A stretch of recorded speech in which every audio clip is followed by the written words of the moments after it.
After analyzing thousands of speaking tests, I found that over 80% of students make the same errors that keep them below Band 8. In this video, you will hear a Band 9 student deliver a masterclass.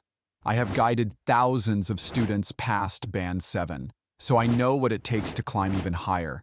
How do Band 9 candidates handle unexpected follow-up questions? Let's get started. Part 1. Introduction and Interview. Good morning. My name is David Hunter. Can you tell me your full name, please? Good morning. My full name is Daniel Ekman, but you can just call me John. That's what most people do. Do you study or work? I am currently working as a digital marketing specialist. My main focus is social media campaigns and content strategy, though I also do a bit of analytics. Why did you choose this field of study or job? I chose it because I have always been fascinated by how online platforms influence people's decisions. During university, I studied communications, and marketing felt like a natural extension of that. Plus, it's a field that keeps evolving, which keeps me motivated. Where do you stay at the moment? Right now, I live in a small apartment in the city centre. It's not very spacious, but it's convenient for work and social life, since I don't have to spend hours commuting. What do you like about the area where you live? I really enjoy the fact that there's so much variety nearby. Cafes, parks, and even a small art gallery. The area feels lively without being chaotic, and I find that balance quite appealing. What age range of people mostly live in your area? I would say mostly young professionals, people in their 20s and 30s. Because it's close to offices and universities, you see a lot of students and early career workers renting apartments there. Do you stay up late at night? Why or why not? Yes, more often than I should. I usually stay up late either finishing work projects or watching series online. I know it's not the healthiest habit, but sometimes it's the only time I get to relax. How do you usually feel when you wake up after staying up late? Honestly, I feel groggy and unfocused. It takes me longer to get into my routine, and I usually need an extra coffee to feel awake. Do you prefer mornings or evenings? Why? I definitely prefer evenings. That's when I feel most creative and energetic. Mornings feel rushed for me, but in the evenings, I can take things at my own pace. Part 2. Cue card. Now I'm going to give you a topic, and I'd like you to talk about it for 1-2 minutes. Here's your cue card. You can take notes if you want. Describe a situation when you complained about something and got a positive result. You should say what the complaint was about, who you complained to, what the result was, and explain how it made you feel. 1 minute for preparation is over. Please begin when you are ready. A situation I remember clearly was about a year ago when I complained about my internet service. I was working from home during that period, and the connection kept dropping at crucial moments, like during client meetings. I called the customer service line and explained the issue to the representative. At first, I expected the usual scripted responses, but surprisingly, they were quite attentive. They not only scheduled a technician to visit my apartment the very next day, but also gave me a 1-month discount as compensation. The result was very positive. The technician found out that the router was outdated, so they replaced it free of charge. Since then, the internet has been much faster and more reliable. I felt relieved and honestly a bit impressed because I had anticipated a long, frustrating process. Instead, the company handled it efficiently and with a sense of accountability. That experience also reminded me that voicing complaints respectfully can actually lead to constructive solutions. Part 3. Discussion. Abstract topics. Do you think companies should take customer complaints seriously? Why? Absolutely. Complaints are a direct reflection of customer dissatisfaction, and ignoring them can damage a company's reputation. In a competitive market, one negative experience shared online can discourage many potential customers. How do complaints help companies improve their services or products? They act as free feedback.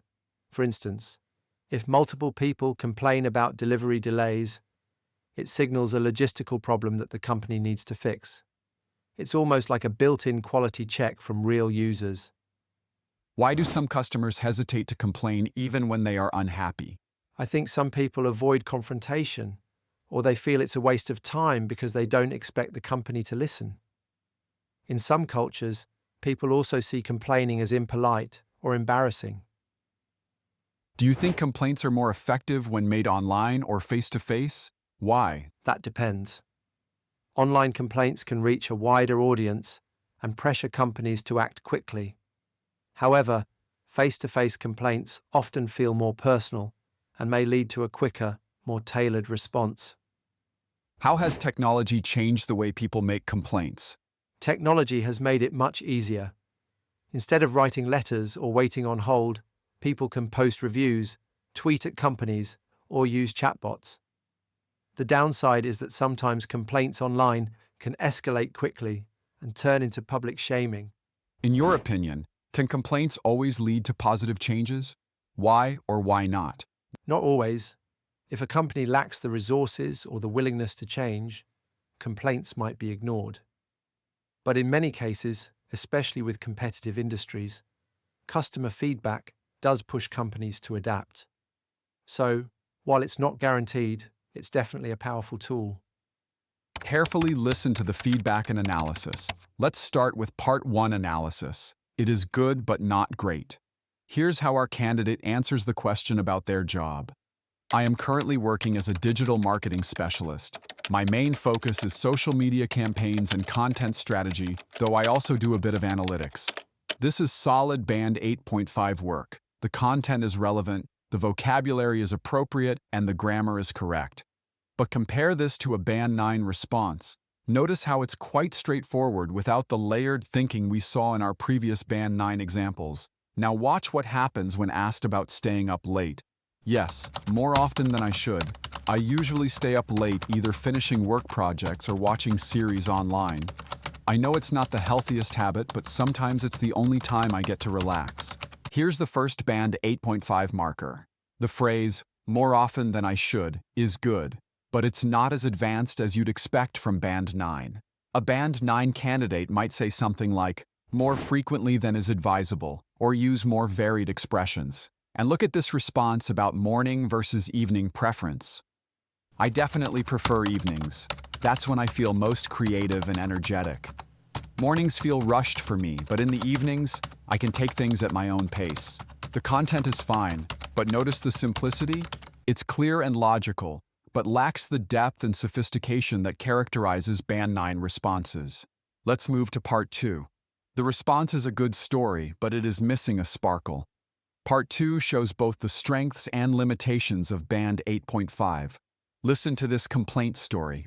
When I complained about my internet service, I was working from home during that period, and the connection kept dropping at crucial moments, like during client meetings. This is well-organized storytelling with good vocabulary like dropping and crucial moments. The sequence is logical, and the outcome is clear. But here's what keeps it at 8.5. The language is functional rather than engaging. Phrases like, a bit impressed and quite attentive are fine, but they don't have the precision and sophistication of Band 9 language. A Band 9 candidate might say, genuinely impressed or remarkably attentive. It's subtle, but these choices show more linguistic precision. Lastly, let us look at Part 3. Good analysis, but reveals the clearest differences. When asked about customer complaints, the candidate says, especially with competitive industries, customer feedback does push companies to adapt. This shows good analytical thinking. They understand cause and effect, they use examples, and they connect to broader business concepts. The phrase competitive market shows appropriate business vocabulary, but notice the repetitive sentence starters? Absolutely. I think that depends. These appear multiple times throughout the response. Band 9 candidates vary their openings much more creatively. Look at this response about technology and complaints. Technology has made it much easier. Instead of writing letters or waiting on hold, people can post reviews, tweet at companies, or use chatbots. The downside is that sometimes complaints online can escalate quickly and turn into public shaming. The content is sophisticated. They understand both benefits and drawbacks. But the language structure is quite predictable. A Band 9 response would show more variety in how ideas are introduced and connected. What are some hidden Band 8.5 limitations? Here are the subtle but crucial differences. 1. Predictable language patterns. The candidate relies on familiar phrases and sentence structures. They say honestly and actually multiple times as fillers. Band 9 candidates have more varied ways of expressing the same ideas. 2. Good vocabulary, not great vocabulary. Words like groggy, accountability, and logistical problem are appropriate and accurate, but they're not as precise as Band 9 vocabulary choices. 3. Clear but not compelling. The responses make sense and flow well, but they don't have that extra spark that makes examiners think, wow, this person has exceptional English skills. 4. Safe choices. This candidate plays it safe with conventional responses. Band 9 candidates take more linguistic risks and show more creative expression. Subscribe to the channel so you do not miss the 2 videos I publish weekly. All the best in your preparation.